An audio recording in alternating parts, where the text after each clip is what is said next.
जब उसने गोली चलाई तो यहाँ पर पर्स में 5-5 रुपए के कुछ सिक्के भी थे। जब गोली जाकर के सिक्कों पे टकराई तो मुझे भी आभास हुआ कि तो मर गया हूं। पाकिस्तान का दूसरा सैनिक आया, उसने आकर के मेरा AK-47 उठाया और वापस मुड़ा तो उसका पैर मेरे पैर से टकराया हो। तब मुझे लगा कि यार मैं तो जिंदा हूं। तब मेरे पास एक हैंड ग्रेनेड था, मैंने उसको पिन निकाली और उसके ऊपर ऐसे फेंका तो कोट के अंदर हुड लगे हुए, हुड के अंदर वो गिरा जी। उसने तुरंत पीछे की तरफ मुड़कर देखा, पीछे तो कोई मूवमेंट था नहीं। तो जब तक वो ग्रेनेड को निकाल पाता, ग्रेनेड फट गया। यहां से उसका पूरा सर उड़ा और वो हमारे ऊपर आकर के गिरा। जो पाकिस्तान के दूसरे सैनिक थे उनमें खलबली मची कि इनमें से कोई जिंदा है। कुछ बोले जिंदा नहीं, नीचे से रिइंफोर्समेंट आ गई है। तो उनमें खलबली मची। मेरा पास वही एक मौका था, मैंने दोनों हाथों से उसकी राइफल को उठाने की कोशिश करी, ये हाथ हिला नहीं। एक हाथ से राइफल उठाई, वहां से ब्रस्ट फायरिंग किया, 4-5 पाकिस्तानी सैनिकों को मौत की नींद सुला दी।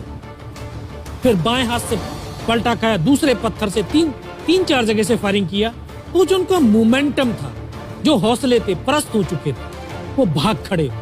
2-3 मीटर गया, जाके देखता हूं सामने उनके लंगर चल रहे हैं, उनका लिविंग टेंट बना हुआ, उनके जो हैवी वेपन का डिप्लॉयमेंट था वो सब कुछ वहां पे लगा हुआ।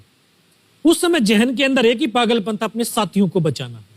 फिर मैं वापस धीरे धीरे रेंगता हुआ अपने साथियों तक आया। फिर मुझे लगा कि इनमें से हो सकता है मेरी तरह कोई साथी होगा, जिंदा होगा। उनको देखा, किसी का सर फटा हुआ था, किसी के फेफड़े निकले हुए थे। बहुत देर बैठकर रोया भी, फिर अपने आप को संभाला। चारों तरफ बर्फ ही बर्फ, पहाड़ी पहाड़। यह भी पता नहीं कि हिंदुस्तान किधर है, पाकिस्तान किधर है। 2.5 साल की सर्विस, 19 साल की उम्र, न उम्र का तजुर्बा न सर्विस का अनुभव, जाऊं तो जाऊं कहां। तभी एक ऐसी शक्ति थी जो साथ दे रही थी। जब इसी शक्ति का आवाज हुआ, उसकी आवाज का आभास हुआ कि बेटा इस नाले से नीचे लुढ़क जा, मैं बहुत 500 मीटर लगभग नीचे रोल करता हुआ आया और अपने साथियों जो नहीं चढ़ पा रहे थे दुश्मन की भारी फायरिंग की वजह से, वहां तक पहुंचा। फिर उन्होंने मुझे पकड़ा, वो फर्स्ट एड दिया।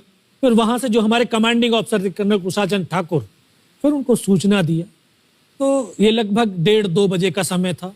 वहां से फिर कमांडिंग ऑफिसर तक मुझे ले जाया गया। फर्स्ट एड तो हुआ, लेकिन ब्लड इतना निकल चुका था कि दिखाई देना बिल्कुल बंद हो गया था। जब उनके पास पहुंचा तो उन्होंने बोला, बेटा मेरे को पहचानता मैं कौन हूं? बस अब आवाज सुनाई दे रही है। बोला, मैं तेरा कमांडिंग ऑफिसर कर्नल कुशालचंद ठाकुर। मैं, जय हिंद साहब, बहुत तेज सर्दी लग रही है। तो उनका जो लिविंग टेंट था उसमें के अंदर लेटाया, 3-4 स्टॉप जलवाए, थोड़ी सी गर्मी महसूस हुई। मैं, साहब थोड़ा सा पानी पिला दो। बोला, ठीक है पानी पिलाते हैं। तभी डॉक्टर साहब आ गए, उन्होंने ग्लूकोज की बोतल पिलाई, थोड़ी सी